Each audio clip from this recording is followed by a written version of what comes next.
Hi everyone, my name is Chris Tlevsky and today I'm going to be answering your questions about business. So without further ado, let's get right into question number one. Now Alan writes to us and he says, what motivates you? Now this question is a really cool question and I love it because there are a lot of things that actually motivate me. I personally am a very incentive-based person and I can be compared to that mouse that is always hunting for its cheese in the maze. Virtually anything for me can be a motivator. Books, personal experiences, your current situation, rewards, achievements, and it's not just your achievements, but the achievements of the people around you or the group's achievements. Sometimes the people that you hang out with, they can be highly motivating people as well. Today I want to share with you 3 motivators that are very effective for me. The first one on my list I have is literature. And I put literature on my list because it's one of those things that has motivated me through and through for as long as I can remember. There's always been some type of tidbit of knowledge or some type of inspiration that has pushed me forward. And I think when I first started my business, I was quite intimidated by the behemoths that were out there. And I kept turning back to this one quote, and it was, "Despise not the day of humble beginnings." This quote was certainly something that made me refocus on myself and not necessarily focus on the competition or focus on the things that really didn't matter. And reading to this day continues to be a constant in my life and is always motivating on a daily basis in some form, in some way. Pretty cool stuff. The second thing I wanted to highlight was growth. Now, I love to see growth. And the results of growth through goals and achievements is very inspirational. To see something from when it first starts, going through level 1, level 2, level 3, and then kind of imagining of what comes up in the future is very inspirational. In my industry, in the martial arts industry, we often have gradings and we see students rise through the ranks and achieve. And it's at these points, it offers me an opportunity to kind of take a little stroll down memory lane and look at where the student used to be, where they kind of traveled, and where they currently are. Sometimes you can even sit down with that student and kind of forecast where things are going to be going. And this leads me into my next favorite quote, which is, "The best is yet to come." We should always be pushing ourselves for bigger and greater things. These words are an endless supply of opportunity for growing the things and the people that are around us, and it's a real fire starter. The third motivator I have is a very unyielding schoolmaster, and that one is tough times or tough situations. When you're in a tough spot, the reality of failure is very present, and it can be a very big test in the quality of your character. The taste of failure is nothing that I like to be acquainted with. And the memory of these things or these moments provide tremendous motivation. And it's kind of ironic because the more you kind of keep them within arm's range, the more it helps you push them away or push future failures away. So it kind of sounds weird, but for some people it does work. It works for me. Heather writes to us, "What advice would you give your students that might want to do your job?" Heather, that is classified information.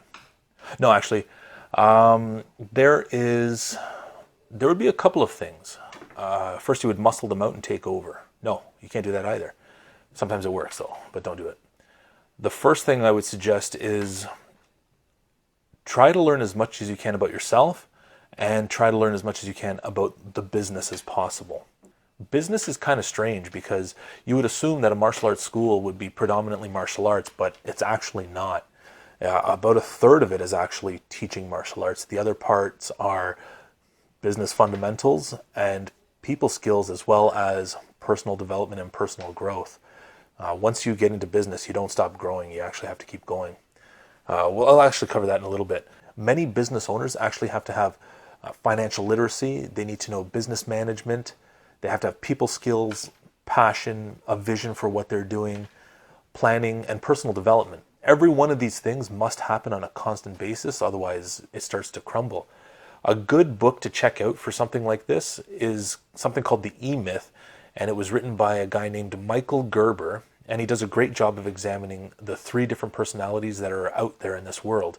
And he takes a look at the personality that wants to be an entrepreneur, the personality that's a manager, and the personality that is a technician.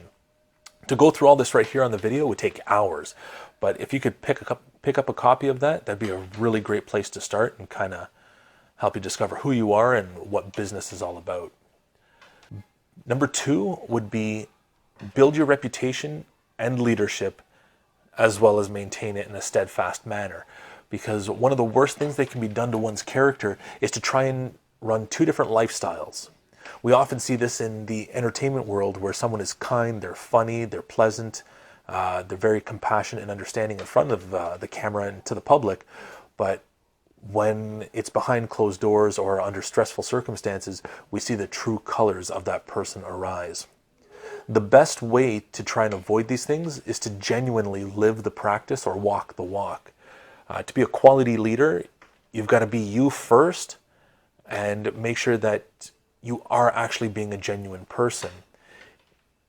If you decide to live with those 2 standards in a high stress situation, just like I said before, it'll quickly reveal the other side and tarnish your character, and it would be very tough to go back to the position that you were in.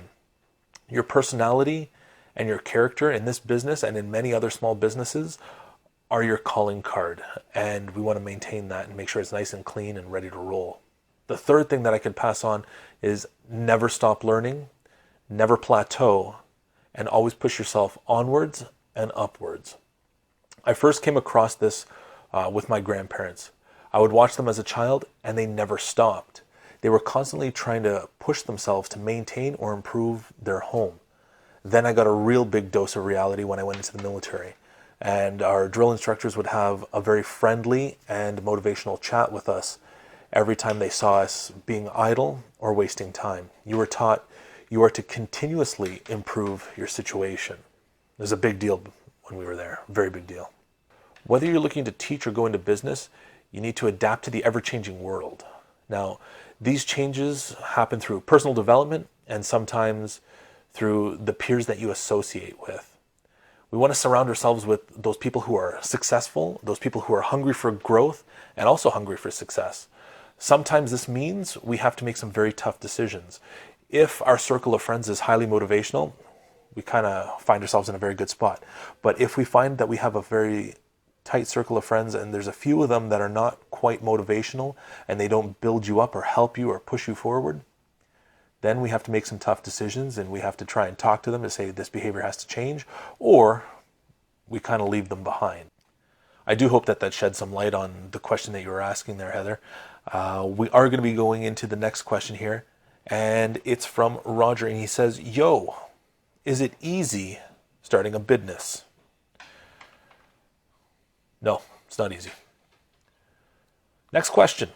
What is the biggest hurdle that you've faced so far in business? That's a good question. I like that one. I would have to say the government. The government is by far the biggest thing that I've ever had to overcome. And it's true. It's not the long days. It's not the competition. It's the policies and the systems that you have to navigate that are an absolute nightmare. There's not much else that can be said about it. It's just, by and large, that's the most consistent problem that I've ever had. Our next question is going to be coming from Justin, and he says, if you could go back and start again, what would you do differently in terms of business? Well, there's always that one thing that you look back on and you kind of kick yourself for doing it. For me, it was using an advertising agency that would promise the sun, the moon, and the stars. This particular ad agency happened to be better at hustling clients than it was at actually marketing a product or a service for its clients. Hindsight is always 20/20. And when you look back, you begin to see these things and the signs. They really were never ready to service their clients.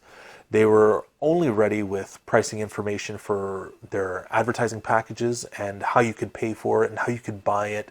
And it was a lot of hoopla and razzle dazzle.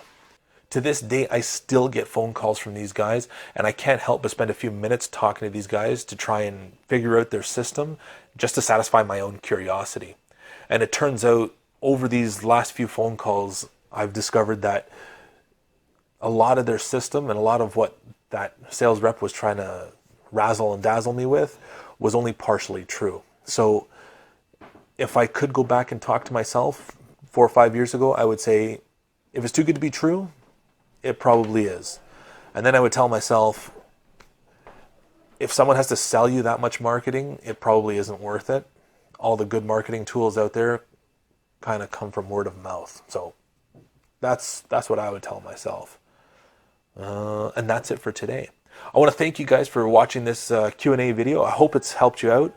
If you do have any other questions, you can post them down below. Reach out to me via Facebook, email, or Instagram, any other social media platform that you've seen us kind of represent here today. Reddit's also another one that's kind of active right now. And I hope to see you next time. Thanks for watching. Bye for now.